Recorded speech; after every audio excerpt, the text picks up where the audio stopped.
हम पढ़ते हैं पहला कोरिन्थियों की किताब उसका 12 अध्याय 12।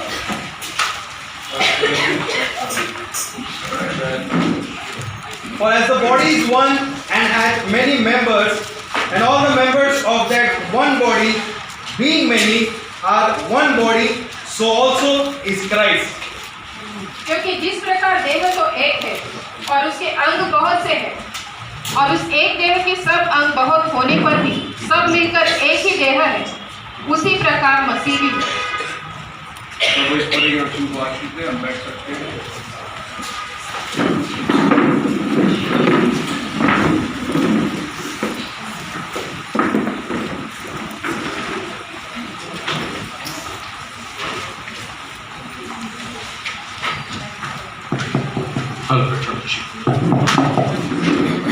प्रभु की स्तुति हो। आज शाम मैं उम्मीद करता हूँ सब आनंदित है। हम वचन में जाने से पहले कुछ अनाउंसमेंट है, जैसे कि गुजरात की मीटिंग है 6, 7, 8 मार्च को। आप इस मीटिंगों को अपने प्रार्थना में याद रखें, और अगर आप आना चाहें तो आप आ सकते हैं। जिनको आना है पहले से अगर इंटीमेशन दे तो हमारे भाई लोग गुजरात में उनकी रहने की और खान पान की व्यवस्था कर सकते हैं। गुजरात से मीटिंग के लिए हमारे पास तो बशीर मसीह बुजुर्ग पंजाब से आ रहे हैं, और दिल्ली से भाई मैकडोनल्ड और उनके साथ कलीसिया के कुछ भाई लोग भी, और साथ ही साथ और भी सेवक लोग हैं जो आना चाहते हैं। मैंने कहा कि आप आ सकते हैं। तो लगभग 15 से 20 मेहमान लोग शायद हमारे बीच में रहेंगे। पास्टर्स लोग इन दिनों में मैंने आम लोगों को ज़्यादा इनवाइट नहीं किया है कि गए टाइम पे बहुत लोग आ गए थे। 27 लोग खाली पंजाब से आ गए थे, और दिल्ली से आ गए थे, यूपी से आ गए थे, और फिर मुझे 2 टेम्पो ट्रैवलर यहाँ से लेके जाना पड़ा, उनको बॉम्बे लाना पड़ा, उनको रखना पड़ा। कन्वेंशन गुजरात वालों की थी, लेकिन हमारी एक कन्वेंशन हो गई उसमें। फिर उनको बॉम्बे घुमाना पड़ा, फिर उनको सबको छोड़ने को जाना था। तो मैंने इस बार बोला कि भाई खाली पास्टर लोग कोई आना चाहते तो आइए, क्योंकि कभी कभी लोड बहुत ज़्यादा हो जाता है और अकेले सहन नहीं कर सकते। फिर पुणे वाले बहुत दूर रहते हैं, तो बॉम्बे पुणे का इतना डिफरेंस है कि पुणे वाले कभी बॉम्बे आ ही नहीं पाते। बरसों तक लोग आते ही नहीं है वहाँ पर, इतना लंबा रहते हैं। तो ऐसे टाइम पे मैं अपने आप को अकेला महसूस करता हूँ, तो काम करने में दिक्कत हो जाती है। अगर एक टीम वर्क हो, कोई बोझ ले सके तो काम करने में भी आसान होता है। एनीहाउ, प्रभु अनुग्रह करे। अप्रैल महीने की मीटिंग पंजाब में तय हुई है 12, 13, 14। ये 3 मीटिंग अतवाल नाम गांव में गुरदासपुर के पास। जो लोग इस मीटिंग में आना चाहते हैं आप लोग आ सकते हैं। मोस्ट वेल पंजाब में वो भी आप लोग का रहने का सारा इंतज़ाम करेंगे। 12, 13, 14 अप्रैल ये 3 दिन के कन्वेंशन है। इसके अलावा 18 तारीख को हमारे बीच एक मीटिंग है पुणे में, पिंपरी में, आचार्य अत्रे हॉल में। ये बोसरी वाले लोगों ने लगाया है। इन मीटिंग के लिए भी आप अपनी प्रार्थना में याद रखें कि प्रभु हमें आशीष करे। और पुणे के अंदर डिनोमिनेशन वाले इकट्ठे हुए तो ये सत्य प्रचार करने के लिए प्रभु ने हमको सहायता। वैसे सभी लोग जानते हैं हमें, फिर भी उन्होंने मीटिंग लगाया है और वो बोल रहे हैं हम आपको टॉपिक देंगे, सब्जेक्ट देंगे, उसके ऊपर आपको बात करना है। अभी तक तो दिया नहीं है, लेकिन वो आने वाले इधर आके वो देंगे। तो मैं बोला आप दीजिए, बाइबल के अंदर जो भी सब्जेक्ट है हम लोग बात करने के लिए तैयार हैं। मुझे लगता है कि नबी के संदेश में ऐसी कोई बात छूटी नहीं है जिसको नबी ने बताया नहीं होगा। डिनोमिनेशन के विषय में हम देखेंगे तो उन लोग के पास में ये प्रकाश नहीं है जो प्रभु ने आपको और हमको दिया है। और हम सोचते हैं कि फिर वो लोग हमारे साथ संगति क्यों नहीं करते। उसका वजह ये है, देखो उकाब का खाना अलग है, कौवा का खाना अलग है। तो उकाब का खाना के लिए वो कितने भी दूर जाके खाएगा। कौवा जो है वो नज़दीक मिलेला मरेला चूहा भी चल जाता है, उसको प्रयास नहीं है। तो इस तरीके से लोग फर्क जानते नहीं है, पड़े रहते हैं अपनी दुनिया में। तो याद रखें कि ये मीटिंग को प्रभु आशीर्वादित करे। पिछले हफ्ते हमारे बीच में 2 जनों का बर्थडे था। सिस्टर करुणा दत्ता फरवरी 17 और फरवरी 17 ब्रदर राजू दादा उनका भी जन्मदिन था। तो मैं सिस्टर को तो आगे नहीं बुलाएंगे हम लोग। मैं कहूँगा कि जाके सिस्टर के फूल दे के आए थे लोग। सिस्टर अभिषेक की मम्मी, उनको प्रभु जन्मदिन मुबारक हो। हम लोग जोरदार तालियां बजाएंगे।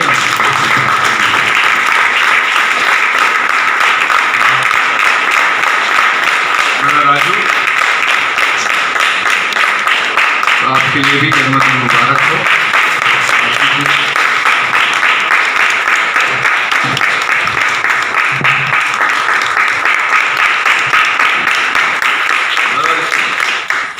राजू लगते नहीं और रिटायर हो गए करके तो रिटायर होने के बाद बहुत लोग ऐसे झुके ऐसे नजर आते, लेकिन प्रभु ने उनको बहुत तंदुरुस्ती रखा है और भी प्रभु उनको ताकत दे, प्रभु उनको आशीर्वाद दे, उनके परिवार को भी। एक प्रार्थना की विनती है ब्रदर विकास शिंदे, पास्टर शिंदे का बेटा हमारे बीच में है ब्रदर। या ब्रदर आप खड़े रहेंगे, हम आपके लिए प्रार्थना करते हैं। इनका महाराष्ट्र पब्लिक सर्विस कमीशन में इंटरव्यू है, उनके लिए प्रार्थना करेंगे। हमारे प्यारे खुदावन, हम अपने भाई विकास शिंदे के लिए दुआ करते हैं। तेरी अनुग्रह है प्रभु, आज वो हमारे बीच में है, ये हमारा सौभाग्य है और हम सब मिलकर उनके लिए प्रार्थना करते हैं। उनका MPSC के अंदर जो इंटरव्यू है प्रभु, तेरी दया उसके साथ रहे। जो उसने मेहनत और प्रयास किया है उसका पूरा प्रतिफल उससे मिले प्रभु। उन इंटरव्यू लेने वाले अधिकारियों को तेरे हाथों में देते हैं, क्योंकि देश का नेताओं को तू चलाता है। तेरी दया इस भाई पर हो और अच्छे मार्क्स लेकर इंटरव्यू पास करके जॉब पाने की तू बड़ी कृपा कर। अपने दासों की प्रार्थना तो सुनता है और जवाब देने वाला परमेश्वर। प्रार्थना यीशु के नाम में मांगते, सुन और कबूल कर। आप बैठ सकते ब्रदर। आप पास्टर शिंदे के लड़के, पास्टर शिंदे कहाँ गए? Okay okay okay, God bless you. मैं कंफ्यूज हूँ क्योंकि हमारे पास्टर एक बॉम्बे में भी एक शिंदे पास्टर है। ओके, प्रभु आपको आशीष दे। आइए हम वचन में जाएंगे। तो आज का संदेश का शीर्षक मैं लेना चाहता हूँ, you are somebody in his body. आप उसके देह में कोई एक अंग है। बराबर जहाँ भी हम लोग कैसे भी है, और हम लोग उसमें एक अंग है। We are part of that body. कुछ पार्ट काम में आता है और कुछ पार्ट काम में नहीं आता है, फिर भी हम लोग उस बॉडी के अंदर एक हमारा स्थान है। बोलो हालेलुया। सभी लोग सब काम नहीं कर सकते। हाथ का काम पैर नहीं कर सकता, पैर का काम हाथ नहीं कर सकता। सबको अपना अलग अलग काम दिया है, लेकिन हम सब लोग उस अंग का एक सदस्य होना ये महत्व है। बाइबल कहती है कोई अच्छी जमीन पर गिरी, कोई पथरीली जमीन पर गिरी और कोई जो है कांटों के बीच में गिरा, और जो अच्छी भूमि पर गिरी वो फलदायक हुआ। उसका 30, 60 और 100 गुना प्रभु ने बताया है। तो ये उसका परसेंटेज है 30, 60 और 100 गुना। अच्छी भूमि पर गिरने वाला फल लाता है, कांटों के बीच में गिरने वाला फल नहीं ला पाया। लेकिन जो बीज गिरा था वो ओरिजिनल बीज था। वो जंगली बीज की बात बाइबल करती नहीं है, बाइबल गेहूं की बात करती है। लेकिन क्या करें, गेहूं जो जमीन में गिरा वो जमीन इस काबिल नहीं था कि वो फल को लेकर आ सके। तो जो अच्छी भूमि पर गिरी वो 30, 60, 100 ये जो है ये परसेंटेज को दर्शाता है। सीड इज द सीड, बीज जो है वो एक ही बीज है। परसेंटेज ज्यादा कम हो सकता है, लेकिन बीज एक होना बहुत जरूरी है। उसी चुनावट के अंदर आपको होना बहुत जरूरी है। फिर बीज के बारे में ऐसा देखते हैं जैसे 30, 60, 100 गुना। तो प्रभु ने इसका अंक निकाला तो हम लोग 7 कलीसिया काल देखते हैं। पहली कलीसिया काल जो है इफिसस की, और दूसरा कलीसिया का काल है स्मिर्ना की, और तीसरा कलीसिया का काल है परगमस की, और चौथी कलीसिया का काल है सार्डिस, और 5वां या तुआतीरा। एक्चुअली तुआतीरा इधर आएगा, सार्डिस नीचे आएगा। तुआतीरा की और सार्डिस, उसके बाद में है फिलाडेल्फिया, और 7वां कलीसिया है लौदीकिया। तो ये परसेंटेज को जो सीड है उसका परसेंटेज ऐसा माना जाता है कि इफिसियों के अंदर 100% फ्रूटफुल था। फिर वो कलीसिया काल आगे गुजर के गई, वो 60% में आ गई क्योंकि बहुत से लोग इसमें मारे गए। और फिर परगमस की कलीसिया के आने के टाइम पे लगभग जो है 30% में आ गई, और तुआतीरा कलीसिया है बिल्कुल डार्क एज में चला गया, दैट इज 0%। क्योंकि ये डार्क एज का समय जो था, थुआतीरा ने दुनिया के साथ में, परगमस का मतलब है शादी करना, और कलीसिया ने दुनिया के साथ शादी करके थुआतीरा के टाइम पे बिल्कुल कलीसिया जीरो में आ गई। और उसके बाद प्रभु ने सार्डिस में लूथर को भेजा, और लूथर के द्वारा फिर से एक बार प्रभु ने 30% फल लेकर आया। तो लूथर जो है वो सेम बीज लेकिन 30 गुना ला सका हो। तो एक अच्छी बात है कि जीरो में से 30% कलीसिया को उसने ऊपर उठाया। उसके बाद में हम देखते हैं वेस्ली आया, जो फिलाडेल्फिया के अंदर 60% फल को लेकर आया। तो वेस्ली ने लूथर से 1 गुना अधिक जो है काम कलीसिया में कर दिखाया। और उसके बाद में हम देखते हैं लौदीसिया काल के अंदर भाई ब्रनम आए, और उसने वही 100% फल जो पहली कलीसिया में हुई थी वो यहाँ लेकर। Praise the Lord. अभी हम जो बैठे हैं ये 100% फ्रूटफुल मिनिस्ट्री के अंदर बैठे हुए हैं। ये पार्ट मिनिस्ट्री नहीं है, ये फुल वर्ड ओबीडियंस है। इसके अंदर पूर्ण वचन का अनुकरण है। अभी आप एक डिनोमिनेशन व्यक्ति से पूछिए, वो मैथ्यू चैप्टर 28 और उसका 19 को कहता है हम मानते हैं, लेकिन एक्ट्स चैप्टर 2 वर्स 38 को नहीं मानते। इसको नहीं बोलते, टोटल ओबीडियंस नहीं बोलते इसको बोलते हैं कुछ को मानते हैं और कुछ को नहीं मानते। लेकिन अगर आप सीड होंगे तो आपको ये पता चलेगा कि एक्ट्स चैप्टर 2 28 19 का फुलफिलमेंट है, इसकी परिपूर्णता है। लेकिन लोग कतरा जाते, लोग देखते हैं और तुरंत अरे बाप रे, इनसे संभाल के रहो। क्यों संभाल के रहो? बोले ये एक्ट्स 2:38 को मानते। भाई हम कोई रामायण को तो नहीं मानते, महाभारत को तो नहीं मानते, कुरान को तो नहीं मानते, हम तो बाइबल के मत्ते और प्रेरितों की किताबें। आप इतने कतराते क्यों हमसे? नहीं, वो यीशु वाले हैं। भाई तुम कौन है हो? हमको तुमने यीशु वाले बना दिए, तो आप खुद क्या बन गए? That's true. That's right. Praise the Lord. Praise the Lord. तो ये वो फल नहीं है जो हम लोग परसेंटेज में गिन सकते हैं। Yes, that's right. और आज मैं संदेश में आपको बताना चाहता हूँ, प्रभु यीशु कहता है अगर तुम मुझ में बने रहोगे तो फल लाओगे। Amen. अगर मुझ में नहीं बने रहोगे तो तुम आग में डाले जाओगे। अब मुझ में बने रहने का मतलब यीशु में कैसे हम बने रह सकते? यीशु तो 2000 साल पहले जगत में आया, रहा, चेलों के साथ में घुमा फिरा, खाया पिया, उसके बाद में वो बलिदान हो गया, वो तो पुनरुत्थान होकर चला गया। हम आज यीशु में कैसे बने रहे? हम ये देखना चाहिए कि यीशु वचन था, वचन देहधारी होकर आए। आज आप और हम अगर वचन में बने हैं तो हम यीशु में बने हैं। अगर आप वचन में नहीं है तो आप यीशु में नहीं हैं। फिर आप वचन में नहीं हैं तो आप आग में डाले जाएंगे, झोंके जाओगे। तो फिर आप ये ध्यान रखना कि यीशु में बने रहने का मूल अर्थ है वचन में बने रहना। नबी कहता है कि तुम प्रभु को कहां जाके ढूंढोगे? चर्चों में? डिनोमिनेशन नहीं, वो पत्थर की इमारतों में नहीं वास करता। भले ब्रिटिशों ने बहुत बड़ी बड़ी चर्चेस बना के रखी है, लेकिन उसमें वो वास नहीं करता। वो उसको कहां पा सकते?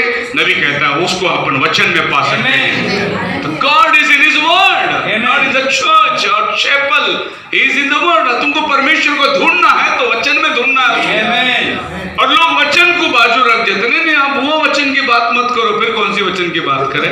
वचन तो वही है जो बात करने के लायक है। बड़े बड़े लोग, समझदार लोग जो बुद्धिमान कहलाते हैं, वो लोग यहाँ आकर ठोकर खा गए।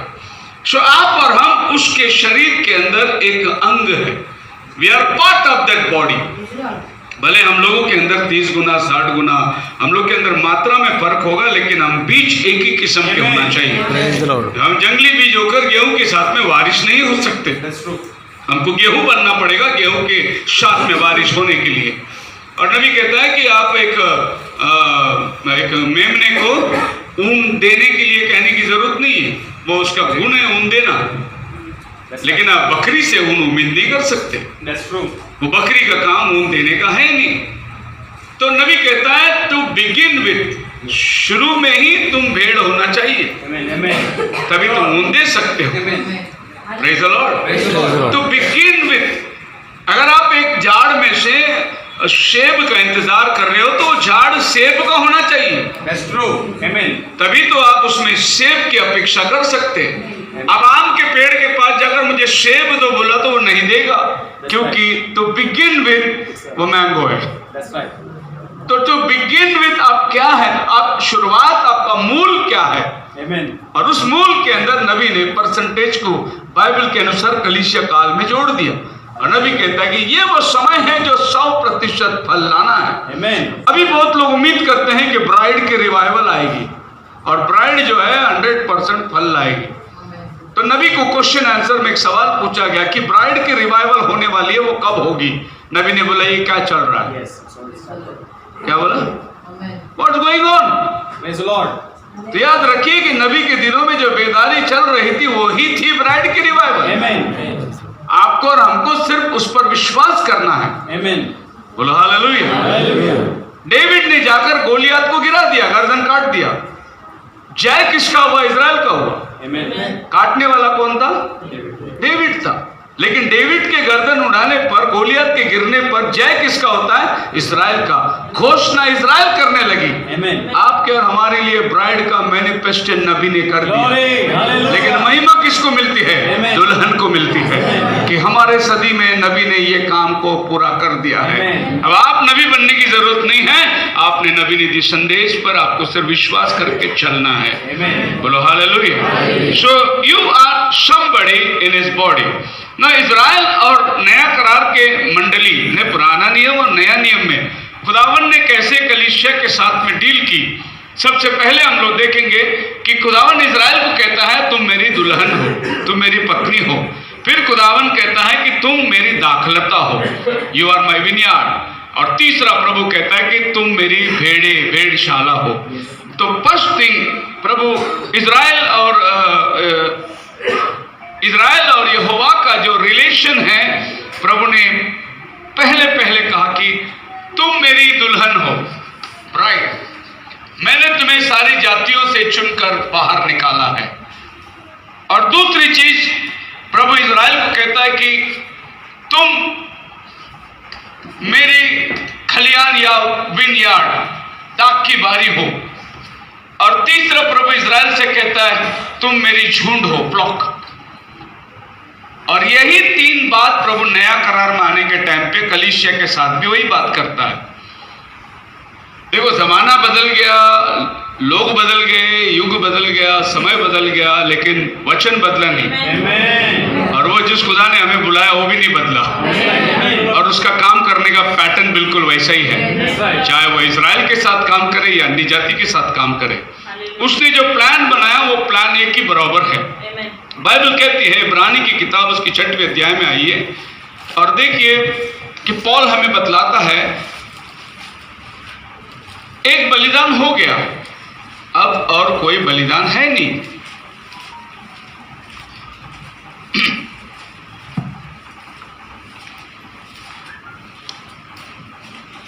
क्या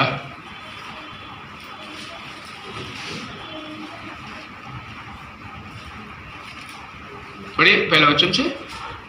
इसलिए आओ मसीह की शिक्षा की आरंभ की बातों को छोड़कर हाँ। सिद्धता की ओर आगे बढ़ते जाए और मरे हुए कामों में अब मरे हुए कामों से मन फिरा कर और परमेश्वर पर विश्वास करने जी और बपतिस्मा और हाथ रखने और मरे हुओं को जी उठने और अंतिम न्याय की शिक्षा रूपी नींव फिर से न डाले। यदि परमेश्वर चाहे तो हम यही करेंगे जी। क्योंकि जिन्होंने एक बार ज्योति पाई है और जो स्वर्गीय वरदान का स्वाद चख चुके हैं और पवित्र आत्मा के भागी हो गए, जो एक बार पवित्र आत्मा को चख चुके हैं, आसमानी वरदान को चख चुके हैं और परमेश्वर के उत्तम वचन का और परमेश्वर के उत्तम और उसकी सामर्थ्य का स्वाद चख चुके हैं। हाँ। यदि वे भटक जाए तो उन्हें अगर वो भटक जाए, एक समय जो परमेश्वर का वरदान को चख चुके हैं, बपतिस्मा ले चुके हैं, काम कर चुके हैं, अगर वो भटक जाए, 6वें वचन में बोलता है यदि वे भटक जाए तो उन्हें मन फिराव के लिए फिर नया बनाना अनहोना है, उनको फिर से लेके आना अनहोना है, क्योंकि वे परमेश्वर के पुत्र को अपने लिए फिर क्रूस पर चढ़ाते हैं जी और प्रगट में उस पर कलंक लगाते हैं। जी। क्योंकि जो भूमि वर्षा के पानी को जो उस पर बार बार पड़ता है, हाँ। पी पी कर जिन लोगों के लिए वह ज्योति बोई जाती है, उनके काम का साग पाग उपजाती है, वह परमेश्वर से आशीष पाती है। सी, उनको वापस लाना अनोना है, क्योंकि सैक्रिफाइस एक ही है और एक सैक्रिफाइस है ही नहीं। जो दिया हुआ सैक्रिफाइस को उन्होंने डिनाई किया तो और कोई सैक्रिफाइस उनके लिए है ही नहीं। एक बार शखना का मतलब, एक बार आत्मा का फल पाने का मतलब, उन्होंने एक बार ये सैक्रिफाइस को एक्सेप्ट किया, फिर भटक गए, फिर उनको लाने के लिए दूसरा कोई सैक्रिफाइस है नहीं। अब यहां पर कल्टीवेशन की बात किया जा रहा है।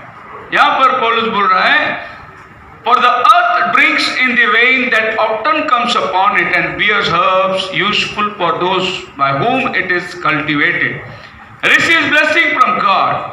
But if it bears thorns and briars, it is rejected and near to being cursed, who is to be burned. वही बारिश को वो पाता है, लेकिन अगर वो कांटे और उठकटारे दे तो वो आग में डाला जाएगा।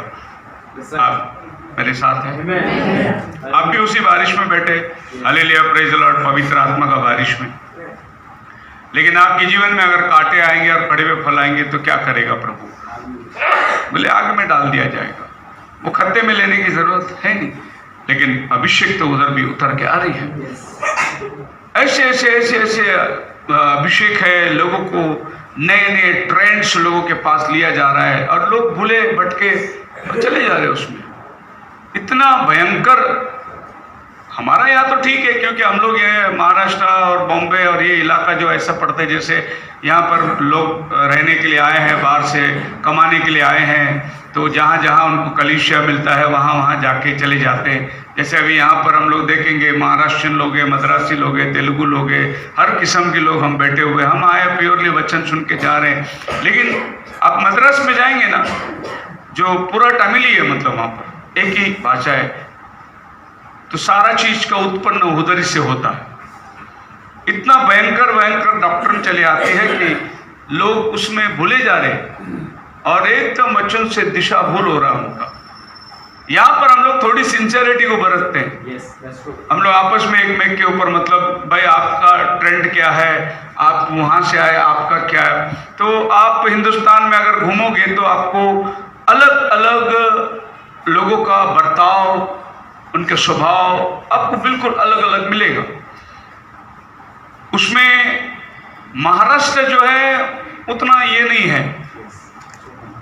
अगर आप दिल्ली जाओगे तो आपको पता चलेगा कि मसीही लोगों का बहुत आदर है वहाँ, रेस्पेक्ट नाम की चीज़ बहुत ज़्यादा है, और उनका जो बात करने का तौर तरीके बहुत अच्छा है।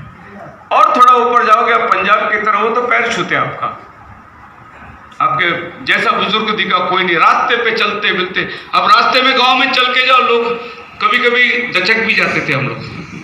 जब शुरू में हम लोग को समझ में नहीं आता था तो हम लोग गांव में चलते थे सब लोग साथ में, तो सामने से एक बंदा हट्टा खट्टा लंबा सब 6 साढ़े 6 फुट के, अचानक वो सामने आएगा, ऐसे झुकेगा, हम लोग डर जाते हैं, भाई क्या कर रहा है तू।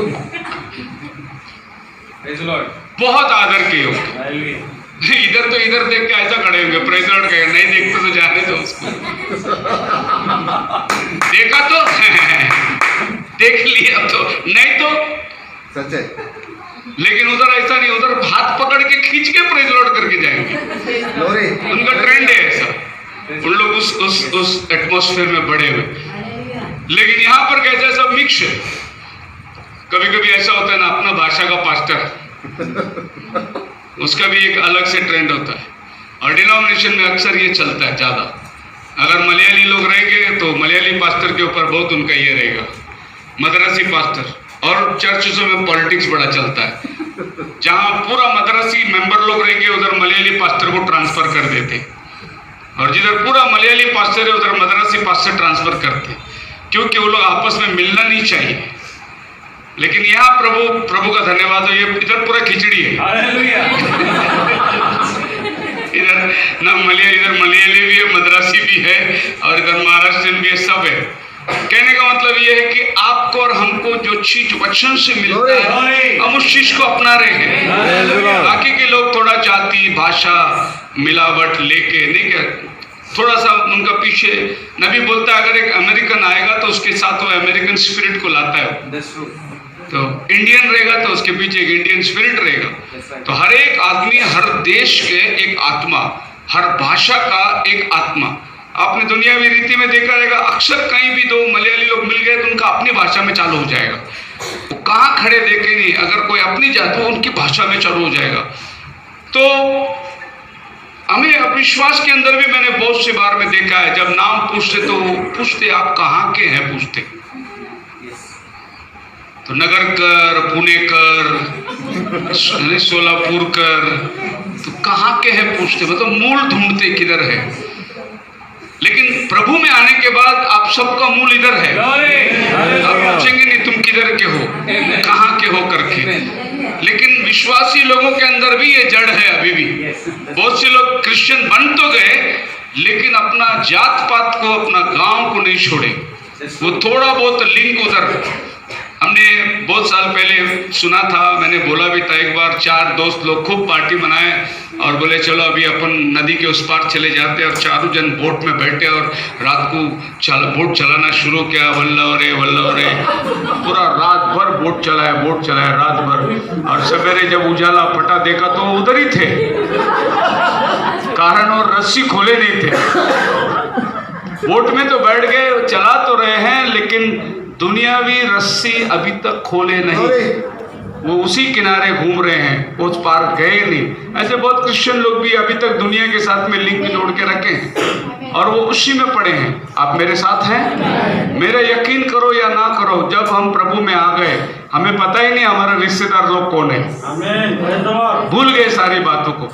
कभी की बार आ जाते, अभी एक नया जनरेशन जो आया, ये जनरेशन में तो मालूम भी नहीं कौन किसका चाचा कौन किसका बाचा, समझ भी नहीं आ रहा है, क्योंकि अभी हम लोगों का रिश्ता और नाता उनके साथ है ही नहीं।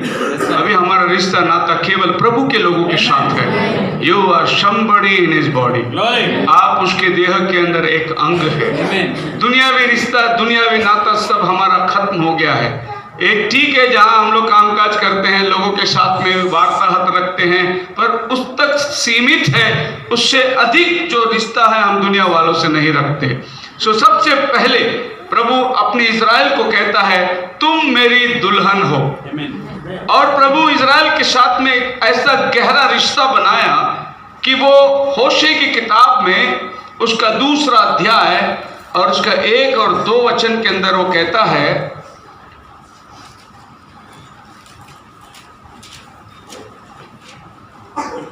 होशिया उसका 2 अध्याय, Say ye unto your brethren, Ami, and to your sisters, Ruhama, plead with your mother, plead for she is not my wife. plead with your mother, Plead she is not. she is not my wife. Neither I am her husband. प्रभु बोलता है, Israel के बच्चों को बोलता है, अपनी माता से कहो कि मैं उसका पति नहीं हूं और वो मेरी पत्नी नहीं है। बच्चों से बात कर रहा है बाप, और कहता है कि अपनी माँ से कह दो, अपनी माँ मतलब इज़राइल से कह दो कि मैं उसका पति भी नहीं है और वो मेरा पत्नी भी नहीं है। क्या वो गॉड ने अपना रिलेशन को बताया? देखो, बोल तेरी माँ को। प्रभु बच्चों को पहचान रहा है, लेकिन कहता है कि तेरी माँ को अब से मैं पत्नी नहीं मानता। तो पत्नी बनने के पहले वो दुल्हन थी, और पत्नी बोला तो उसका एक अंग था वो, क्योंकि पति और पत्नी एक शरीर है। प्रभु अपनी पत्नी से कहता है कि बोल दे उसको, वो मेरा पत्नी नहीं है, मैं नहीं जा, और मैं उसका पति भी नहीं हूं। इसका मतलब एक दिन मैं उसका पति था और वो मेरी पत्नी थी। और जब पति पत्नी का रिलेशन आ गया तो प्रभु अपने पत्नी के ऊपर पूरा ध्यान रखता है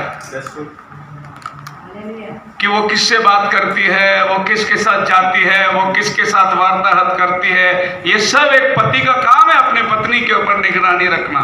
और खुदावन भी इज़राइल के ऊपर निगरानी रखता था। जब बात पति और पत्नी की आ गई तो ये वो प्रेम के आ गए जो आपस में बन चुके हैं।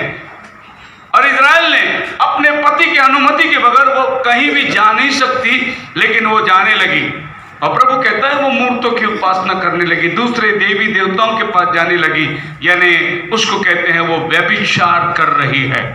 और प्रभु बोलता है उसको, बोल आज से वो मेरी पत्नी नहीं है। Praise the Lord. Brother Branham के पास एक आदमी आया, बोला कि ब्रदर मेरा पत्नी जो है वो पहले एक बार भाग के चली गई और फिर वापस आई, माफी मांगी, मैंने उसको रख लिया। और कुछ दिनों के बाद फिर से भाग के गई वो, फिर वो माफी मांग के आई, मैंने उससे रख लिया। फिर तीसरी बार वापस भाग के गई। तो अपना प्रभु तो प्रेम करता है ना। ब्रदर ब्रैनम बोलता प्रभु जरूर प्रेम करता है, लेकिन तेरी पत्नी तेरे से प्रेम नहीं करती, क्योंकि अगर उसका प्रेम सच्चा होगा तो दूसरी बार नहीं भागी होती।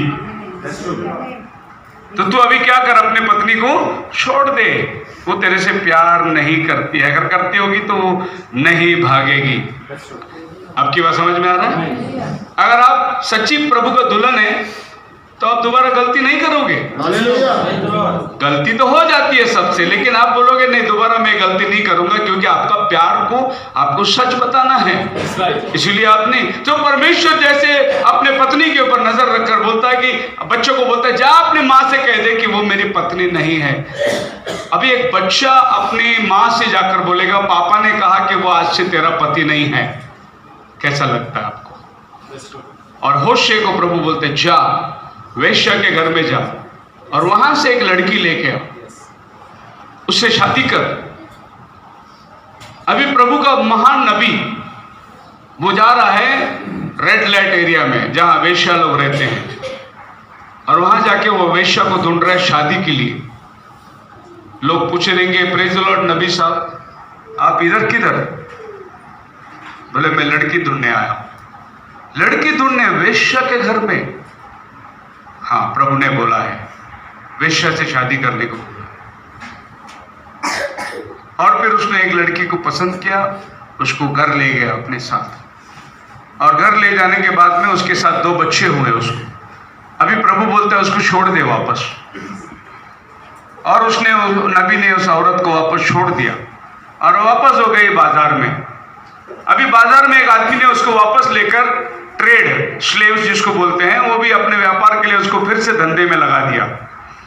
कुछ समय के बाद प्रभु वापस नबी के पास आया, बोला जा अभी उसको वापस लेके आ जिसको तूने छोड़ा। आप मेरे साथ है? कितनी बेशर्मी नबी को होना पड़ रहा है। Is a profit of God. आज के जमाने में अगर खुदावन कहे आम आदमी से वो भी नहीं करेगा ये काम को, लेकिन फिर प्रॉफिट जाता है और वो वेश्या के घर पे जाकर उसको ढूंढ रहा है जिसको उसने छोड़ा था, और वहां जाकर उसको बोलता है तो मेरे साथ घर चल, मैं फिर से तेरे साथ शादी करना चाहता हूं। तो वो कहती है कि मैं तो गुलाम हूं, इसको रकम देना पड़ेगा तुम्हें। तो उसका रकम क्या है? और उसको उसने रकम तोलकर दिया और उसको वापस घर लेके आया। अभी उसको वापस घर लेके आने के टाइम प्रभु होशे से कहता है जा इजराइल को बोल तू ऐसे ही वेश्यागण में चली गई, मैंने फिर तेरे को लेके आया, मैंने फिर तेरे को लेकर आया क्योंकि मैं तेरे से प्रेम करता हूं। ऐसे हम भी कितनी बार खुदावन को छोड़कर वेश्यागण में चले जाते हैं, फिर भी खुदावन अपना प्यार को कमी नहीं करता, बोलता मैं फिर भी तेरे से प्यार करता हूं, क्योंकि उसने अपने को पहले से चुन लिया है। हमारे पास गलतियां होते होते भी वो अपनी गलतियों के ऊपर पर्दा डालकर कहता है मैं तुझसे प्रेम करता हूं। तो वो आ वापस, और अपने निजी जीवन के अंदर हम हर रोज इसी वेश्यागमन के माफिक काम करते हैं। आप बोलेंगे हम वेश्यागमन नहीं करते, लेकिन इसके तरह और भी बहुत सारे पाप है जो अपने जीवन में होता है। परमेश्वर हमें त्यागता नहीं, वो फिर से वो हमें वहां ढूंढने को आया जहां बाजारी वेश्या लोग के अड्डे थे, और एक नबी खुदा का महान बंदा पवित्र आदमी ऐसे अशुद्ध जगह में, हाँ हमारा पवित्र परमेश्वर प्रभु यीशु मसीह इस अशुद्ध दुनिया में आया और हमको ढूंढ रहा था। वो हम वेश्यागणों के अड्डों में पड़े हुए थे, प्रभु ने हमको लेकर आया। हम थोड़े दिन रहे, फिर हम दुनियादारी में चले जाते हैं। आप देखिए आपके इस विश्वासी जीवन के अंदर आपका लाइफ कितना फ्लक्चुएट हुआ है, कितनी बार आपका लाइफ ऊपर नीचे हो गया है। आपको समझ में आएगा कि मैंने मेरे खुदावन को धोखा दिया है। और बाइबल कहता है अगर कोई कहे कि मैं सिद्ध हूं वो संभल जाए, कहीं गिर ना पड़े। तो कोई सिद्ध है नहीं, कोई परफेक्ट है नहीं। तो आप जो कहते हैं मैं परफेक्ट हूं, तो बाइबल बोलता है तुम संभल के रहो जरा, क्योंकि ज्यादा गिरने का संभव उसी के साथ है जो अपने आप को परफेक्ट समझता है। जो आदमी अपने आप को पापी समझता है उसका गिरने का संभव नहीं, वो हमेशा रिपेंटेंस की तरफ देखते रहता है, पश्चाताप की तरफ। लेकिन जो शुद्ध समझता है वो सोचता है कि मेरे हाथ से गलती होता ही नहीं और मैं बहुत पवित्र हूं। और बाइबल कहता है कि अगर कोई कहता है मैं पाप नहीं किया, वो एक नंबर झूठा है, क्योंकि हमारा जन्म ही पाप में हुआ है। और प्रभु हमें उस वेश्यागमन से बाहर निकाल कर आया। लेकिन अभी प्रभु कहता है होशा को जाकर कह तेरे माँ को कि मैं उसका पति नहीं है और वो मेरी पत्नी नहीं है। इसका मतलब खुदावन ने कितना नजदीकी रिश्ता को छोड़ दिया। ये ऐसा रिश्ता है मसीह में मेरे प्रिय लोगों, हम लोगों ने बहुत सारी बार शादियों में बैठे होंगे और वायदे को सुने होंगे। और वायदा क्या होता है? जब तक हम दोनों में से एक मरता नहीं तब तक हम लोग इस बंधन से छूटते नहीं। लेकिन एक घर में दो भाई है और बाप जैसे ही मर गया दोनों भाई बोलते हैं भाई अपना बंटवारा कर ले, तेरा तेरा मेरा मेरा। और वहां भाइयों के बीच में एक दीवार खड़ी हो जाती है और आधा आधा हो जाता है, बाप का ये लेता है भागा, दूसरी अगली बार तू मेरे घर में नहीं आना, मैं तेरे घर में नहीं आएगा। आज से हमारा भाई भाई का रिश्ता खत्म होगा। बहुत लोग तो इंतजार कर रहे हैं माँ बाप कब मरेगी प्रॉपर्टी के लिए। तो यहाँ भाई भाई का रिश्ता खत्म हो जाता है। भाई बहन का रिश्ता जिस दिन बहन ने शादी करके गई उस दिन से उनका घर अलग, उनका खानदान अलग, उनका परिवार अलग, उस दिन से भाई बहन का रिश्ता खत्म हो जाता है। बाकी जितने भी दुनिया में रिश्ते हैं ये सभी रिश्ते का एक अंत है, लेकिन पति पत्नी का रिश्ते को अंत नहीं है जब तक दोनों में से एक मर नहीं जाता। और प्रभु क्या बोला आपको? तुम मेरी पत्नी हो। मतलब प्रभु ने वो रिश्ता को उठाया, वो करीबी को उठाया जो दो मिलकर एक शरीर होते हैं। ये दो शरीर एक तन बन जाते हैं। बोलो हालेलुया। सो प्रभु कहता है यिर्मयाह की किताब उसका 3 अध्याय 8 वचन के अंदर, I saw and for all the causes whereby backsliding Israel committed adultery, and I put her away and give her a bill of divorce. प्रभु कहता है कि मेरी प्रजा, मेरी पत्नी ने व्यभिचार करी और मैंने उसको त्याग पत्र दे दिया है। I have divorced, मैंने उसको चिट्ठी दे दी है। Now God has divorced Israel. जो करीबी रिश्ता प्रभु का था उसको दुल्हन बोला, उसको पत्नी बोला। अभी प्रभु उसको बोलता है मैं तुझे त्याग पत्र देकर छोड़ दिया है, अब तेरा और मेरा कोई रिश्ता नहीं है। बोलो हालेलुया। जब प्रभु ने इस्राएल को त्याग पत्र दिया तो वो अन्य जातियों के पास आया कि अपने लिए एक योग्य प्रजा, एक पत्नी को ढूंढे, और उसने आपको और हमको चुन लिया। अभी आपको और हमको वफादारी से उसके साथ बना रहना है। तो ये देखना है कि इजराइल ने क्या गलती करी, वो गलती हमसे ना हो। अगर वो गलती हम करते हैं तो हमें भी त्यागा जाएगा। तो हमारे सामने एक उदाहरण है, हमसे पहले एक पत्नी चली है और खुदावन उसके साथ में एक रिश्ता बनाए रखा है, और खुदावन ने उसके साथ जो जो किया है वही काम वो हमारे साथ भी करेगा।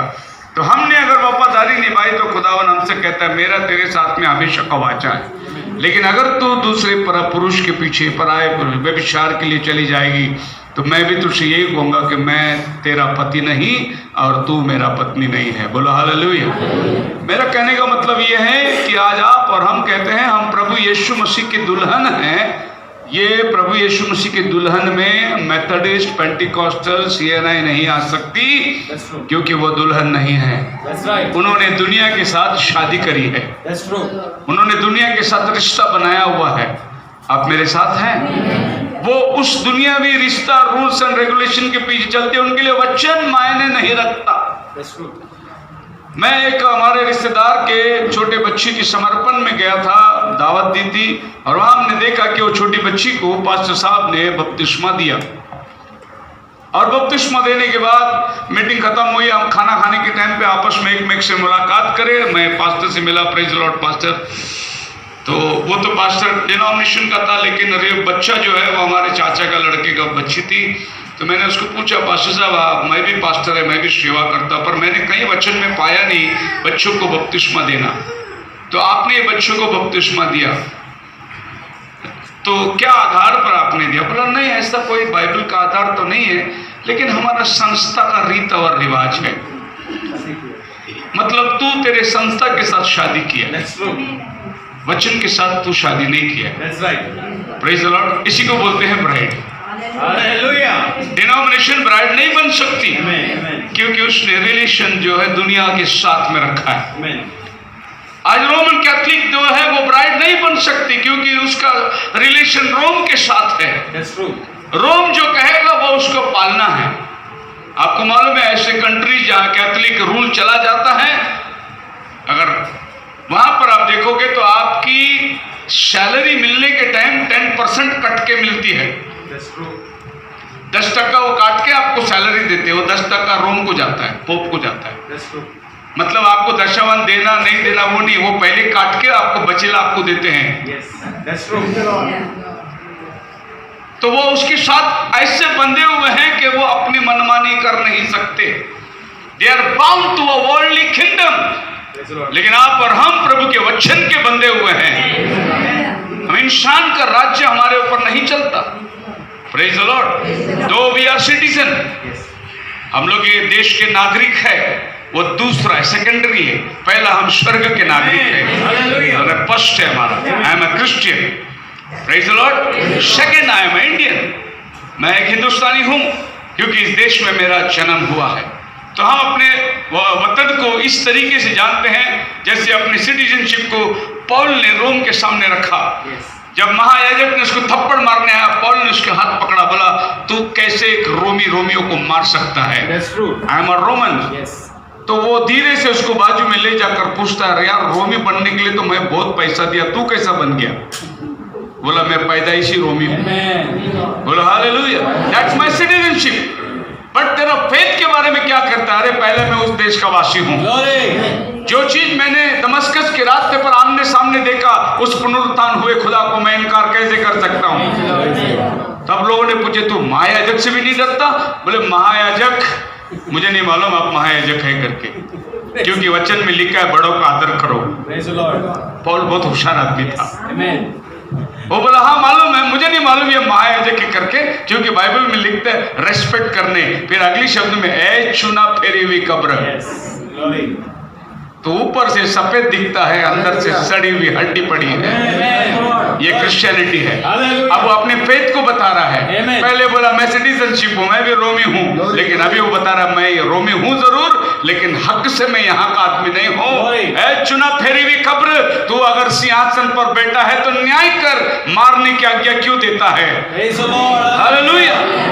सो बाइबल कहता है जब हम नया करार के अंदर आ जाते हैं, पढ़िए Matthew chapter 9 verse 14। Then came to him the disciples of John, John के डिसाइपल्स लोग आए, saying, Why do we and the Pharisees fast often, but thy disciples fast not? हम लोग यूहन्ना का चेले लोग कहते हैं हम उपवास करते हैं, फरीसी लोग भी उपवास करते हैं, तेरे चेले उपवास क्यों नहीं करते? Praise the Lord. हालेलुया। आप मेरे साथ हैं? मैं आपको एक बात बताता हूं। ब्राइड के नाम पे हमारे एंड टाइम वाले इतने आलसी बन गए कि उन्होंने ये उपवास और प्रार्थना की मीटिंग ही छोड़ दी। That's true. क्या तो हम ब्राइड है? प्रभु कहता है मेरे जाने के बाद तुमको उपवास करना होगा। Yes. Amen. लेकिन आज हमारे मिनिस्ट्री में, एंटर मिनिस्ट्री के अंदर उपवास और प्रेयर का मतलब वो सोचता है पेंटिकॉस्टल के टाइप है। नहीं, आप ब्राइड हो। प्रभु यीशु मसीह कहता है सवाल का जवाब में कहता है कि वो अभी क्यों उपवास करेंगे? क्या कोई बाराती के साथ भूखा रहता है क्या? Praise the Lord. क्या बोला प्रभु ने उधर? पढ़िए। यीशु ने उनसे कहा, यीशु ने उनसे कहा क्या बाराती जब तक दूल्हा उनके साथ है अरे दूल्हा के साथ जब तक बाराती है शोक कर सकते हैं? क्या वो भूखे रहेंगे? Praise the Lord. जब दूल्हा है, शादी में जा रहे हैं तो रसगुल्ले हो जाए और मलाई हो जाए और कोफ्ते हो जाए, जी दूल्हा हमारे साथ है। अब तुम उनको पूछ रहे हो कि ये उपवास क्यों नहीं करते? अभी दूल्हा उनके साथ, प्रभु अपने आप को दूल्हा बना रहा है और उनको दुल्हन बना दिया। अब मेरे साथ हैं। जुना करार में प्रभु ने बोला जाके बोल मैं उसका पति नहीं। इधर यीशु क्या बोल रहा है? ये मेरी पत्नी है। बाराती साथ में रहने के टाइम वो क्यों उपवास करेगी? लेकिन एक टाइम आएगा, पर प्रभु ने उपवास को डिनाई नहीं किया। बोला एक टाइम आएगा जब मैं अलग किया जाऊंगा, तब इनको उपवास करना पड़ेगा। हालेलुया। तब आपको तो भूखा रहना है। बहुत अच्छी बात है। नई नई शादी होती है, देरी से आता है पति, पत्नी घर में खाना नहीं खाती है। नहीं, जब हम आते थे बाहर से, अरे तू नहीं खाना खाई? जी आप बाहर, मैं कैसे अकेले खाना खाऊं, नींद नहीं आ रही थी। अच्छी बात, अभी पेट भर के खा के सो जाता हूं। पर नहीं, जो प्यार रहता है वो प्यार अलग रहता है। भूखा रहती थी। मैं होटल में से काम करके सवेरे 3 बजे 4 बजे आता था, साइकिल से थके मांदे। ये मेरी पत्नी भूखा रहती थी, खाना नहीं खाती थी। मैं खाना नहीं खाया, मैं समझा तुम आने के बाद खाऊंगा। यार मैं तो उधर पेट भर के खा के आता हूँ। होटल में काम करता था, लेकिन एक नया प्यार दर्शाता है। खैर, बाइबल बोलती है कि एक समय आएगा आपको उपवास करना पड़ेगा। आपको प्रभु के, अभी प्रभु हमारा गया है, अभी दुल्हन को उपवास करने का टाइम है। इसके लिए अभी काश यहाँ पर पुणे के तो नहीं, लेकिन अंबरनाथ के अंदर अभी जब वहाँ हम लोग रहते हैं तो फ्राइडे के दिन उपवास प्रार्थना चलती है और सभी सिस्टर लोग वहाँ पर एकत्रित होकर फास्टिंग प्रेयर करते हैं। अभी पिछले दिनों में हम फास्टिंग प्रेयर के लिए घर में भी गए थे। बाहर भी कोई फास्टिंग प्रेयर मांगता है तो हम जाते हैं। अभी हम लोग वाशी में भी एक दिन गए थे फास्टिंग प्रेयर में, वहाँ बहुत सारे इवल स्पिरिट्स के लिए। वैसे ही पुणे के अंदर भी फास्टिंग प्रेयर होना चाहिए लोगों के अंदर। अगर हम लोग एकत्रित नहीं हो पा रहे हैं तो भी हम लोग घरगुती, हर एक परिवार अपनी रिस्पॉन्सिबिलिटी में एक दिन जरूर आप फास्टिंग करो। वो आपके आत्मिक उन्नति के लिए भी अच्छा है और आपका शरीर की उन्नति के लिए भी अच्छा है। बोलो हालेलुया। तो प्रभु यीशु मसीह यहाँ अपने आप को दुल्हा बनाता है। कहता है कि जब तक मैं हूं वो क्यों उपवास करेंगे? मैं दुल्हा हूं, वो दुल्हन है, हम लोग बाराती। बोलो हालेलुया। लेकिन एक टाइम आएगा, आगे पर प्रभु बोलता है, मत्ती 25 अध्याय उसका पहला वचन, मैथ्यू चैप्टर 25। उन 10 कुंवारियों के समान होगा। स्वर्ग का राज्य उन 10 कुंवारियों की तरह होगा जो अपने दुल्हे से मिलने को चली आई। फिर प्रभु अपने आप को दुल्हा बना रहा है और अपनी कलीसिया को वो दुल्हन बना रहा है। कि कलीसिया अपने दुल्हे से मिलने को चली जा रही है। उनके पास दीवट है, मतलब परमेश्वर का वचन है। उनके पास तेल है, मतलब पवित्र आत्मा है। और उनका दिया जल रहा है, मतलब वो पवित्र आत्मा से भरे हुए हैं और वो जा रहे हैं दुल्हा को मिलने के लिए, क्योंकि वो दुल्हन है। Praise the Lord. अब प्रभु यहाँ पर भी दुल्हन का और दुल्हे का उदाहरण दे रहा है और खुद बोलते दुल्हे के आने में देर हुई तो दुल्हन ऊँघने लगी। वो ये भी बता रहा है कि मेरे आने में बहुत से लोग सोएंगे। और आज की कंडीशन वही है, प्रभु का आने का टाइम है लेकिन सब लोग सो रहे हैं। तो प्रभु अपने आने का समय और कंडीशन सब बता दिया। बोला कि जैसा चोर रात को आता है वैसा कभी बोल के नहीं आता, वैसा तुम्हारा दूल्हा भी आएगा। बोलो हालेलुया। तो प्रभु यीशु मसीह अपने आप को कलीसिया के साथ एक गहरा रिश्ते में जोड़ रहा है। इससे बढ़कर पौल हमें लेके जाता है। दूसरा कुरिन्थियों की किताब उसका 11 अध्याय का 1 और 2 वचन के अंदर पौल हमें एक गहरी बात बताता है। यदि तुम मेरी थोड़ी सी मूर्खता सह लेते तो क्या ही भला होता। हाँ, मेरी सह भी लो, क्योंकि मैं तुम्हारे विषय में ईश्वरीय धुन लगाए रहता हूँ, इसलिए कि मैंने एक ही पुरुष से तुम्हारी बात लगाई। मैंने तुम्हारी बात एक पुरुष के साथ में लगाई है। तुम्हें पवित्र कुमारी के समान मसीह। Praise the Lord. हालेलुया। कुरिन्थियों की मंडली को पौल कहता है कि मैंने तुम्हारी बात एक पुरुष के साथ लगाई है। I have exposed you as a chaste virgin. एक कुंवारी की नाई मैंने तुम्हारी बात लगाई है। तुम संभालो अपने आप को, अपना दूल्हा आने वाला है, तुम अपने आप को संभाल के रहो। फिर पौल बोलता मुझे डर है। मुझे डर है। किस बात का डर है? जैसा हवा बहकाई गई वैसा तुम ना बहक जाओ, इस बात का मुझे डर है। बराबर है। अगला वचन में लिखता है पौल 3 वचन में, परंतु मैं डरता हूँ कि जैसे सांप ने अपनी चतुराई से हवा को इंग्लिश बहकाया- में ये वचन में लिखा है, But I fear lest by any means, as the serpent लेस्ट, LESTA English में इस वचन का गहरा है लेट इट नॉट बी, ऐसा ना हो कि, that's true. लेस्ट हो तो नहीं सकता। आपको मालूम है मैथ्यू 24 में एक वर्ष है, वो वर्ष है यहां तक हो सके तो चुने हुए भी भरमाए जाएंगे।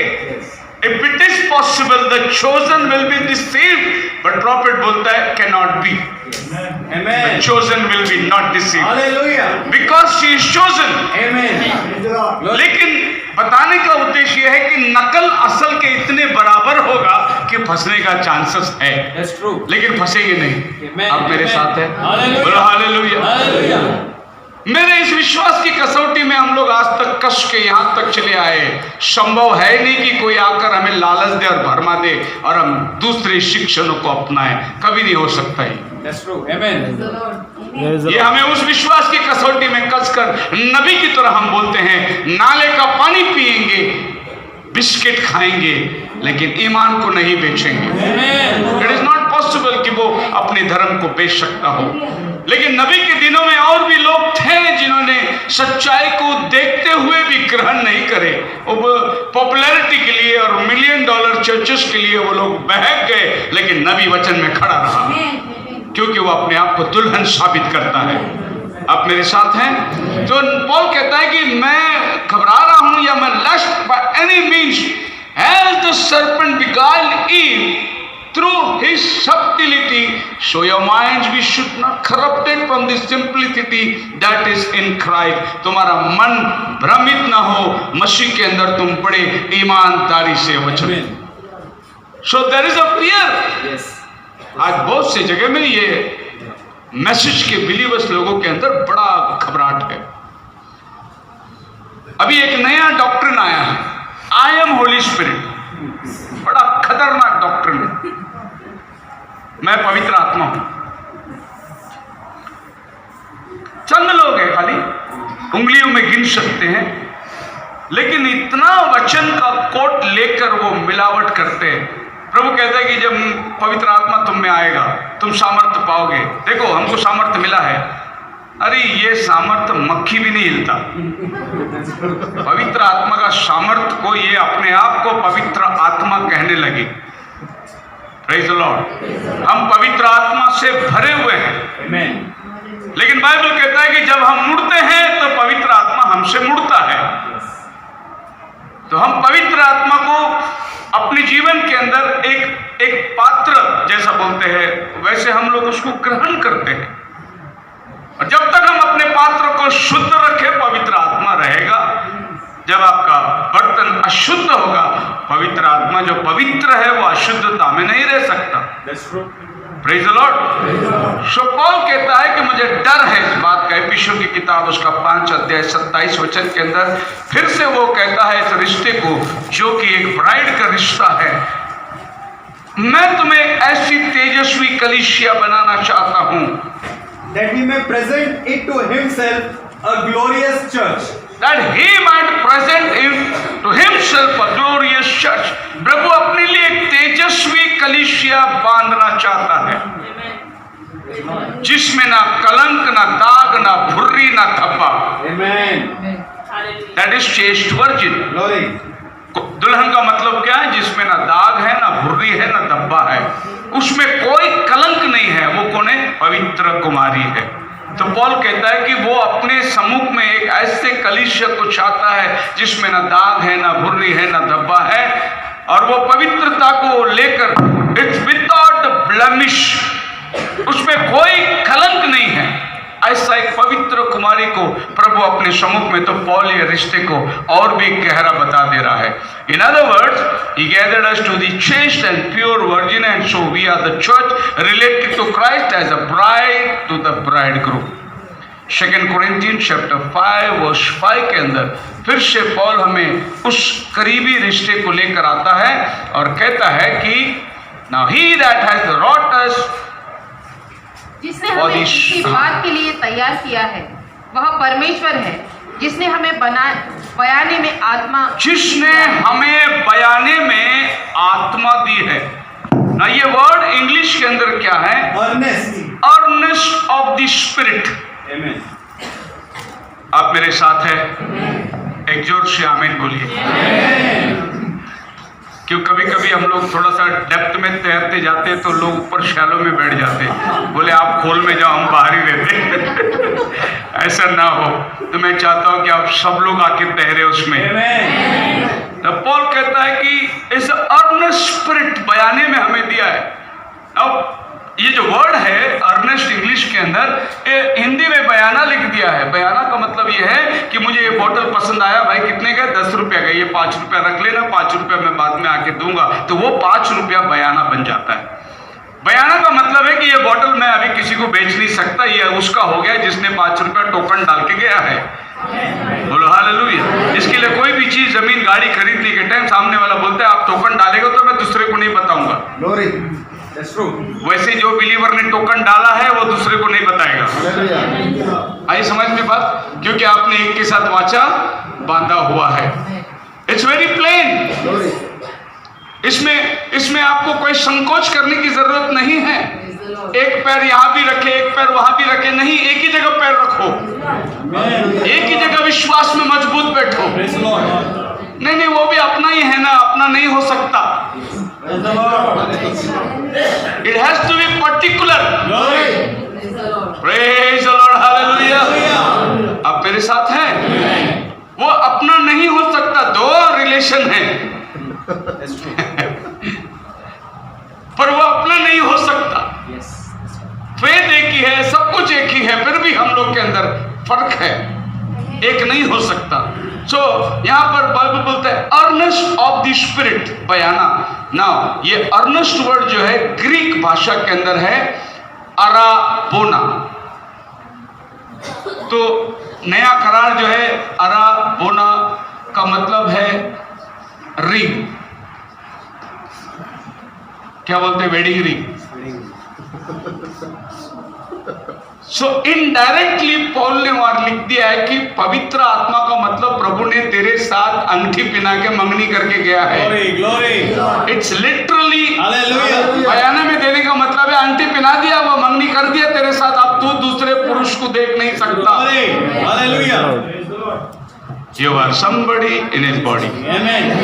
उसकी अंग में आप एक सदस्य है. आप मेरे साथ हैं? बड़ा लैंग्वेज बाइबल, क्या जबरदस्त भाषा को कभी कभी ऐसा लगता है यहाँ वहाँ खोज कर निकालना. एक प्लेन मैसेज चलता रहेगा लेकिन संतुष्टि वहाँ नहीं होती. हम अंदर जाते हैं, खोजते. अभी तो बहुत आसान हो गया, गूगल आ गया, कंप्यूटर आ गया, लैपटॉप आ गया, लेकिन मसीह में मेरे प्रिय लोगों, आप अगर मेरा स्टडी रूम में आते कुछ वर्षों की पहले की बात, तो आप मेरी डिक्शनरी देख के आप परेशान हो जाएंगे. इतना डिक्शनरी है मेरे पास में. एक डिक्शनरी में मैं रात भर बैठ के ढूंढता था ये मीनिंग क्या है, मीनिंग क्या है. और आप विश्वास नहीं कर सकते, उन दिनों के अंदर ऐसे मैसेज बुक्स, खाली लिटरली बुक्स थी. तो हमें गुड फ्राइडे का मैसेज प्रीच करना होता था, तो मैं एक रात में करीबन 10 मैसेज प्रॉफिट का पढ़ लेता और उसमें से एक सारांश निकालकर अपना एक मैसेज में तैयार करता. इमेजिन आज तुम लोग एक किताब पढ़ने को कितना टाइम लेते होगे. मैं एक रात में 10 मैसेज पढ़ता था. पर अभी बहुत आसान है, अभी डाल दो गूगल में, सारा चीज आ जाता है. और आज का पास्टर लोग कट पेस्ट वाले पास्टर है. अभी वहां से कट करो, इधर पेस्ट करो, उधर से कोट निकालो, इधर पेस्ट करो. लेकिन वो जमाना ऐसा नहीं था जहां हम लोग रात रात बैठकर पढ़ते पढ़ते पढ़ते. आप मेरे साथ है? बोलो हालेलुया. तो ये जितना आप जाओगे गहराई के अंदर, आप मानो या मत मानो, कभी कभी अगर आप मुझे देखते मैं मैसेज बनाता हुआ तो आप तो मुझे पागल भी कह देंगे, क्योंकि अपने आप में हंसना आ जाता है और पढ़ते पढ़ते अरे कमाल है, खुद ही हंस लेते, अपने मन में ही हंस लेते। और फिर मेरा थोड़ा आराम का कुर्सी है, मेरा पत्नी वो कुर्सी से बहुत नफरत करती है, इतना बड़ा हाथी पाल के रखे हो, लेकिन उस हाथी में बैठना मजा जो है मेरे को ही मालूम है। मैं तुरंत छोड़ देता हूँ टेबल कंप्यूटर और हाथ सर पे रख के उसमें थोड़ा झूले खाता हूँ, ये सोचता हूँ प्रभु क्या गहरी बात तूने कही, काश ये बात समझ में आ जाए लोगों को। एक अलग ही मगनता है उसमें। आप जब प्रभु के साथ बैठते हो, उसके साथ में वार्तालाप करते हो। अभी उन दिनों के अंदर कॉन्कॉर्डेंस बाइबल भी नहीं थी।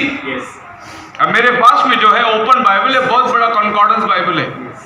मतलब ये है कि मैं किधर भी बैठूं 5 मिनट मुझे दो, मैं मैसेज तैयार करके प्रीच करूंगा, सारी रेडी रेफरेंस है इधर। Praise the Lord. लेकिन उन दिनों के अंदर ये भी बाइबल नहीं थी। ये बाइबल खरीदने जाओ तो 4000 रुपया था। अभी आप सोचिए कि दशावानी मेरे को पूरा महीने का 2000 मिलता था, तो मैं 4000 का बाइबल कहाँ से खरीदूं? नहीं हो सकता था। तो हम लोग लिटरली बैठकर ऐसा बाइबल खोल के रख के प्रार्थना करते थे, प्रभु मुझे ये वाला वचन चाहिए। पढ़ा तो है मगर कहाँ है, दिमाग में नहीं आ रहा। और ऐसे आंखें बंद करके बैठते। आपको ये यकीन, हवा चलती और पन्ने ऐसे पलटते थे और वहीं आके खड़े हो जाते थे जहां वो वचन है। जब आंखें खोल के देखता था सामने वही वचन है। Praise the Lord. लिटरली प्रभु आकर पन्ना खोल के दिखाता था, बेटा इधर ये वचन पढ़ ले। ऐसा एक्सपीरियंस आया आपको कभी? अब बैठ के देखिए, बहुत अनोखा एक्सपीरियंस है। आप जब परेशानी में, मुश्किल में है, तकलीफ में, मुझे कभी कभी फोन आ जाता है, पास्टर जी मैं कल ये काम करने पर हूँ, आप जरा बताइए प्रार्थना करके। तो आपका प्रार्थना करके आप सो गए, लेकिन मैं बैठ गया उधर। मैं बाइबल खोल के बैठ गया, बोलो प्रभु ये भाई ने प्रश्न पूछा, जवाब दे जवाब दे जवाब दे। तब प्रभु वचन से बात करता है, मैं इमीडिएटली उसको जवाब दे देता हूँ। एक दिन रात को मुझे 12 बजे अब्राहम मथाई माइनॉरिटी कमिश्नर, उसका फोन आ गया और अजीब का फोन है। बोले कि पास्टर शेखर, अरे बहुत मैं सकेती में पड़ा हूँ, कल इलेक्शन होने वाली है माइनॉरिटी कमीशन का, और उस इलेक्शन के अंदर मेरे विरोध में एक रोमन कैथलिक बंदा खड़ा है, डायस, और उसको खड़ा करने वाला मार्गरेट थैचर, जो कांग्रेस की बहुत सोनिया गांधी की करीब की औरत है, और सारे कैथलिक लोग उसको सपोर्ट करते हैं। तो मैं बोला पास मताई साहब मैं क्या करूं? बोले अगर वो कैथलिक चुन के आया तो अपने प्रोटेस्टेंट लोग का कौन सुनेगा? मैं बोला मैं क्या करूं? बोले तू मेरे लिए प्रार्थना करके बता यार, कल इलेक्शन में कौन आने वाला है। मैं बोला ठीक है साहब, मुझे थोड़ा टाइम दो, और मैं प्रेयर में बैठ गया। प्रेयर में बैठने के बाद मैं बोला प्रभु देखो, प्रभु वचन से बात करता है। अब मैं वो सारे बातों के ऊपर, मैं आज सवेरे बैठा था, प्रभु का आवाज आया। मैं वो सब विश्वास नहीं करता। प्रभु अपने वचन से बात करता है। अगर तुम्हारा रिलेशन मोसेस के जैसा बहुत प्रभु के करीब है तो वो आके बात करेगा, लेकिन तू मोसेस के जैसा तो है ही नहीं, क्योंकि मोसेस आमने सामने बात करता था। बाकी लोगों को प्रभु की वाणी आई। उन दिनों में वचन का महत्व नहीं थी, ना लिखित रूप में उनके पास किताब था, लेकिन आज प्रभु जो डील करता है अपने वचन से डील करता है। आप मालूम है, मेरे साथ हो आप। मैंने बाइबल खोला, एजरा का 8वां अध्याय मिला, और पहला वचन मुझे मिला कि मैंने तुझे अभिषेक किया मेरे लोगों की अगुवाई करने के लिए। प्रभु ने एजरा से बात कर रहा है। इमीडिएटली मैं फोन लगाया वापस उसको, 12:30 के अंदर फोन लगाया। बोले मताई साहब आपका विरोधी कितना भी हो, जीतने वाले आप हैं, चाहे वो कैथलिक हो चाहे कोई भी हो। मसीह में मेरे प्रिय लोग, अगले दिन मताई साहब जीत गया, और उसने मेरे को फोन किया, पास्टर थैंक्स। प्रभु बात करता है, अपने वचन से बात करता है। उनके रिलेशन बढ़ाने की जरूरत है। कंपैशन जो है वो थोड़ी और नजदीकी हो जाओ। जो आज 5 मिनट देते हो, थोड़ा ज्यादा टाइम दो। आज 1 चैप्टर पढ़ते हो, कल 2 चैप्टर पढ़ो, थोड़ा और करीब जाओ उसका, वो आपके साथ बात करेगा। वो जिंदा खुदा है। Praise the Lord. बाइबल कहती है कि वो बयाने में और it's just a marriage metaphors carried out throughout Paul's writing, particularly and culminating in John's vision, the great marriage supper of the Lamb in New Jerusalem at the end of the book of Revelation, Revelation chapter 19 में आओगे. Ultimately जितने खुदा के बंदे लोगों ने मंगनी की बात करी वो एक बड़ी शादी को देख रहे हैं और जॉन उसको देख रहा है और कहता है कि आनंदित हो और मगन हो, मेमने का ब्याह आ पहुंचा है. अब फाइनल डेस्टिनेशन अब मेरे साथ है. सदियों से लोग जो मंगनी की सपने में थे, शादी के सपने में थे, वफादारी जीवन बिताए, उनका एक मुकाम आने वाला है. रेवलेशन 19 में हम दुल्हन के स्थान पर बैठने वाले हैं. ये कॉन्फिडेंस आज हमारे पास में है. चाहे आज दुनिया आज क्या कहे हमारे बारे में हम नहीं जानते. Let's come to the second vision, the vineyard. तो मैं समझता हूं कि हमारे फर्स्ट में टाइम खत्म हो गया और दो बात करना है. अगर आपकी अनुमति हो तो करूं. हालेलुया. तो सेकंड चीज में आने का टाइम बाइबल कहता है कि प्रभु ने इज़राइल को अपना दाख की बारी कहा. Jeremiah chapter 2 verse 21.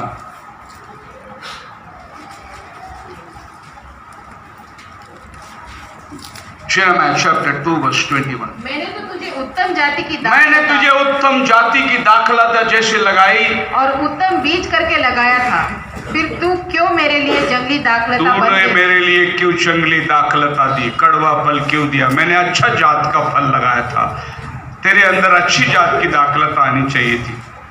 अब यहाँ पर प्रभु कहता है तो दाख की बारी है. और अगर तुम इसके गहराई में जाओगे तो प्रभु अपने प्रेम को दर्शाता है. वो है सॉन्ग्स ऑफ सोलोमन. और Songs of Solomon chapter 2 verse 15 में जाइए तो प्रभु सॉन्ग्स ऑफ सोलोमन के अंदर, ओ हालेलुया, ये इतना ज्यादा इंटीमेसी है प्रभु का, इतना ज्यादा रिश्ता है कि आम आदमी पढ़कर बोलेगा अरे ये क्या लिखा है. प्रभु बोलती है मेरी प्रिय सुंदरी, तू हिरन की जैसी चाल चलती है. जैसे एक लड़का एक लड़की की तारीफ करता है वैसा खुदावन हमारी तारीफ कर रहा है. ये बहुत गहरा है. बोलो प्रेज द लॉर्ड. इसके लिए किसी बंदे ने कहा कि अगर आपको कोई भी विषय में कुछ पढ़ना है तो बाइबल पढ़ो, यहाँ पर आपको सब विषय मिले. Praise the Lord. आपको वॉर के बारे में पढ़ना है तो बाइबल पढ़ो, द बुक ऑफ वॉर्स. आपको दुल्हन दुल्हा के बारे में पढ़ना है तो एफिसियन में जाओ, प्रभु बता रहा है